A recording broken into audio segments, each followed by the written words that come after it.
Hello, my Honda family. Today I want to make some videos to show you the differences between some ECUs, what's needed for tuning, and basically the easiest and cheapest way I found to tune. A lot of people have asked questions, so this will be part one of a video series. This part will be identifying your ECUs. So on the top right here, or maybe to the left, depending on how this video is recording, is a P28 ECU. Below it is a P06 ECU. So basically, if you want to tune OBD1 Honda, you're going to need an OBD1 ECU that's chippable. So you'll have a 28 pin socket here, and you see this one I've already chipped. It's got a machine socket down there. Identically, a P06 and a P28 are identically electrical.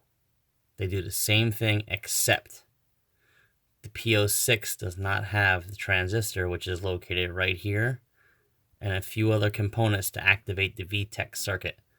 So yes, it will run a VTEC engine, but you will throw a check engine light unless you add that SK chip right here and a few other diodes and capacitors. So first step in tuning is pick yourself up a P28, P06, P72, OBD1 Honda ECU basically, with 3 plugs. I believe it's A, B, and D are the plugs. So you pick yourself up one of those ECUs and make sure it's working. So I'm going to start out with the easiest and the cheapest ECU, which would be the P06. Because everybody wants P28s. So we'll zoom in.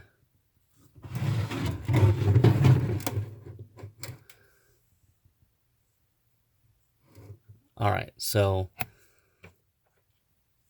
when you have a P06 ECU, you're going to have some serial numbers up here in the board. You'll have a 1500. I think you'll have a 1720 and an 11FO board. So that's going to designate what type of circuit board is here and what type of SK chips and diodes you'll need to convert this to a VTEC ECU. So I happen to have one already that I have desoldered and all that good stuff, so I'll move this ECU out of the way. And I'll get the one that I've already taken apart. Alright.